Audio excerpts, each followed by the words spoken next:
Next gen astro நேயர்கள் அனைவருக்கும் ஜோதிடர் ஜெய தமிழ்ச்செல்வனின் அன்பு வணக்கங்கள். இப்போ நம்ம டிசம்பர் மாத பலன்கள், பொது பலன்கள் பார்ப்போம். டிசம்பர் மாதத்தில் சூரியன் விருச்சகத்தில் 15 நாளும் தனுசில் ஒரு 15 நாளும் இருப்பார். அதே மாதிரி செவ்வாய் கடகத்தில் நீச்ச நிலையில் ஜூன் 7ஆம் தேதி வரைக்கும் கடகத்தில் தான் செவ்வாய் இருப்பார். அதே மாதிரி புதன் விருச்சகத்தில் வக்கரமாக 30 நாள் அங்கே தான் இருப்பார். வக்கரமாவார், திரும்ப நிவர்த்தி ஆவார். அந்த மாதிரி இதில் தான் விருச்சகத்தில் புதன் பகவான் இருப்பார். அதே மாதிரி சுக்கிரன் 2ஆம் தேதி டிசம்பர் 2ஆம் தேதி மகரத்துக்கு போவார். சுக்கிரன் டிசம்பர் 2ஆம் தேதி மகரத்துக்கு போவார். 28-30 நாள் அங்கே தான் இருப்பார் சுக்கிரன். அதுக்கப்புறம் குரு பகவான் ரிஷபத்தில் 22 டிகிரியில் இருக்கார். அதே மாதிரி சனி பகவான் கும்பத்தில் 18 டிகிரியில் இருக்கிறாரு. ராகு பகவான் மீனத்தில் 9 டிகிரிலையும், கேது பகவான் கன்னியில் 9 டிகிரிலையும் இருக்கிறாங்க. இதுதான் சஞ்சார நிலை. அதாவது இந்த மாதம் கிரக அமைப்புகள் இதுதான்.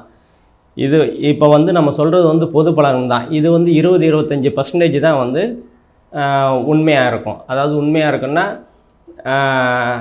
மீதி 70-85% ஜனனகால ஜாதகம் அடிப்படையில் கரெக்டாக பொருந்தி வரும். இப்போ ஜனன ஜாதகத்தில் ஒரு அமைப்பு நல்லா இருக்கணும் அப்படின்ற அமைப்பு இதுலேயும் கோச்சார ரீதியாக நல்லா இருக்கும்போதும் ரெண்டும் நல்லா இருக்கணுன்ற வரும்போது மட்டும்தான் உங்களுக்கு முழு பலன் கிடைக்கும்.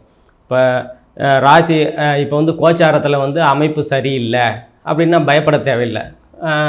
ஜனன ஜாதகத்தில் அமைப்பு சரியில்லாத பட்சத்தில் தான் இதுலேயும் சரியில்லை அதுலேயும் சரியில்லைன்ற போது மட்டும்தான் உங்களுக்கு பாதிப்பை ஏற்படுத்தும். மற்றபடி நீங்கள் எதுவும் பயப்பட தேவையில்லை. ஜனனகால ஜாதகம் தான் 80% முதல் 90% ஜனன ஜாதகம் தான் பேசும். இப்போ நம்மக்கிட்ட உண்மைத்தன்மைகள் இருக்கிறதுனால எல்லாருமே நம்மக்கிட்ட வரீங்க. நான் ஒரு நாளைக்கு 10 பேருக்கு மட்டும்தான் பலன் சொல்கிறதுக்கு என்னால் முடியுது. அதனால் தவறாக நினச்சிக்காதீங்க. கடந்த காலத்தில், அதாவது நம்மக்கிட்ட வந்தோம்னா கடந்த காலத்தை பற்றி கரெக்டாக சொல்லிவிட்டு இப்போ நிகழ்காலம் என்ன நடந்துக்கிட்டு இருக்குது அதையும் சொல்லிவிட்டு நாளைய நிகழ்காலம் எப்படி இருக்க போகுதுன்னு துல்லியமாக சொல்லிடுவோம். சரியா? இது நீங்கள் ஜனனகால அடிப்படையில் தான் அது கரெக்டாக இருக்கும். நீங்கள் கான்டாக்ட் பண்ணால் நம்ம நம்பரை கான்டாக்ட் பண்ணுங்க. கடகராசி நேயர்கள் அனைவருக்கும் ஜோதிடர் ஜெய தமிழ்ச்செல்வனின் அன்பு வணக்கங்கள். இப்போ கடகராசிக்கு இப்போ அஷ்டமத்து சனி ஆரம்பிச்சிட்டு இப்போ முடிய போகுது. கடந்த 2 வருஷமாக கடகராசிக்காரங்க சுத்தமாக மனசு சரியில்லாமல் தான் இருக்கீங்க. இன்னொரு 4-5 மாதங்கள், அதாவது சனி பயிற்சிக்கு அப்புறம் உங்களுக்கு சனி பயிற்சி மார்ச் 29ஆம் தேதி நடக்குது. மார்ச் வரைக்கும் கொஞ்சம் 2025 மார்ச் வரைக்கும் கொஞ்சம் அப்படி தான் இருக்கும். கொஞ்சம் அட்ஜஸ்ட் பண்ணி போங்க. அதே மாதிரி 2ஆம் இடத்துக்கு சனியோட பார்வை இருக்கிறதுனால தனவரவு கொஞ்சம் கம்மியாக தான் இருக்கும். அதே மாதிரி யாருக்காவது வாக்கு கொடுக்கணுன்னா வாக்கு கொடுக்காதீங்க. கொடுத்த வாக்கை நிறைவேற்ற தன்மைகள் அங்கே உங்களுக்கு சாதகமாக இல்லை. அதே மாதிரி குடும்பத்தில் சிறு பிரச்சனைகள் இருக்கும். அதெல்லாம் அதான் சொல்கிறேன்ல, மார்ச் 29 சனி பயிற்சிக்கு அப்புறம் அந்த 2ஆம் பாவம் நல்லாயிருக்கும். அதே மாதிரி 3ஆம் இடத்துல கேது பகவான் இருக்கிறாரு. குருவோட பார்வை இருக்கிறதுனால இளைய சகோதரனால் அனுகூலங்கள் ஆதாயங்கள்லாம் உங்களுக்கு நல்லாவே இருக்கும். அதே மாதிரி தைரிய வீரிய ஸ்தானம், எடுத்துக்கொண்ட முயற்சிகள்லாம் பலிதமாகக்கூடிய தன்மைகள் உங்களுக்கு நல்லாவே இருக்குது. அதே மாதிரி 4ஆம் இடத்துக்கு செவ்வாயோட பார்வை இருக்குது. அதனால் தாய் மேலே கொஞ்சம் கவனம் செலுத்துறது நல்லது. வீடு வாங்கணும்னா கொஞ்சம் பார்த்து யோசனை பண்ணி செய்யுங்க. அதே மாதிரி உங்களோட 5ஆம் பாவகத்துக்கு சூரியன் புதன் இருக்கிறாரு. சனியோட பார்வை இருக்குது. ப்ளஸ் குருவோட பார்வை இருக்கிறதுனால குழந்தைகள் மீது கொஞ்சம் கவனமாக இருக்கிறது உங்களுக்கு ரொம்ப நன்மையை கொடுக்கும். குழந்தைகள்னால் கொஞ்சம் மன கஷ்டங்கள் இருக்க தான் செய்யும். அது ஒரு 5 மாதங்கள் கழித்து சரியாகக்கூடிய தன்மைகள் உண்டு.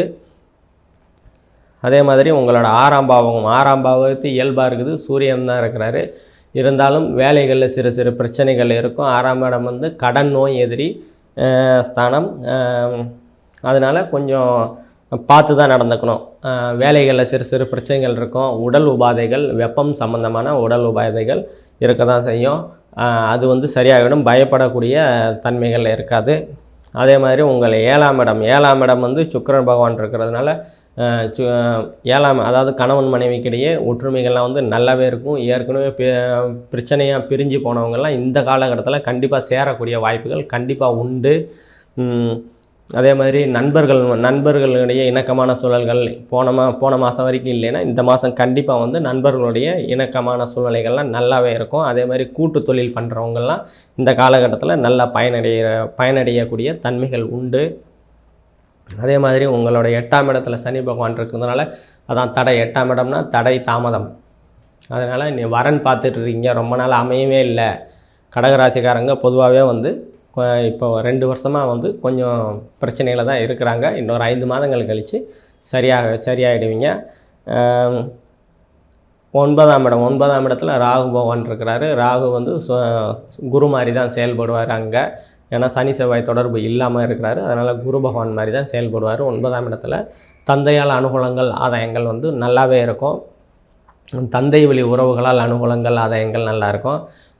தந்தையால் ஏதாவது உங்களுக்கு வரணும் அப்படின்னு சொத்து இல்லை வேறு ஏதாவது வரணும், சொத்து பணம் அந்த மாதிரி ஏதாவது வரணும் அப்படின்னா இந்த காலகட்டத்தில் வந்து கண்டிப்பாக உங்களுக்கு வரக்கூடிய தன்மைகள் உங்களுக்கு உண்டு. அதே மாதிரி 10ஆம் இடத்துக்கு சனியோட 3ஆம் பார்வை இருக்கிறனால தொழில் வந்து கொஞ்சம் டல்லாக தான் போவோம். இன்னொரு 5 மாதங்கள் கழித்து தான் உங்களுக்கு வந்து சரியாகக்கூடிய தன்மைகள் உண்டு. அதே மாதிரி 11ஆம் இடம் லாபஸ்தானத்தில் குரு பகவான் இருக்கிறதுனால தொழில் என்ன தான் டல்லாக போனாலும் உங்களுக்கு வர வேண்டிய அந்தளவுக்கு துவந்துட மாட்டீங்க. நல்லா அதாவது லாபஸ்தானத்தில் குரு பகவான் இருக்கிறதுனால போட்ட முதல்ல வந்து கண்டிப்பாக எடுக்கக்கூடிய தன்மைகள் உண்டு. அதே மாதிரி 12ஆம் பாவகத்து இயல்பாக இருக்கிறதுனால அவன் வெளிநாடு போகணும் வெளிநாடு போய் சம்பாதிக்கணும் அப்படின்னு நினச்சிக்கிட்டு கடகராசிக்காரங்களை இந்த காலகட்டத்தில் கண்டிப்பாக போய் வரக்கூடிய தன்மைகள் உண்டு. அதே மாதிரி ஓடிக்கொண்டே இருக்கிறது, அது ஆட்டோ ஓட்டுறது, டாக்ஸி ஆட்டோ ஓட்டுறது, கார் ஓட்டுறது, இந்த மாதிரி ட்ராவல்ஸ் வச்சு நடத்துகிறவங்க தொழில்கள்லாம் வந்து நல்லாவே சிறப்பாகவே இருக்கும் இந்த காலகட்டத்தில். அதே மாதிரி வெளிநாட்டு போகணும், அதாவது ஆன்மீக சுற்றுலா போகணுன்னு பெரியவங்க பிளான் பண்ணியிருந்தீங்கன்னா இந்த காலகட்டத்தில் கண்டிப்பாக போய் வரக்கூடிய தன்மைகள்லாம் வந்து உங்களுக்கு நல்லாவே இருக்குதுங்க. நம்ம சொன்னது எல்லாமே பொது பலன்கள் தான். துல்லியமான பலன்கள் வேணும்னா கீழே நம்ம நம்பருக்கும் கான்டாக்ட் பண்ணிங்க. நன்றி, வணக்கம்.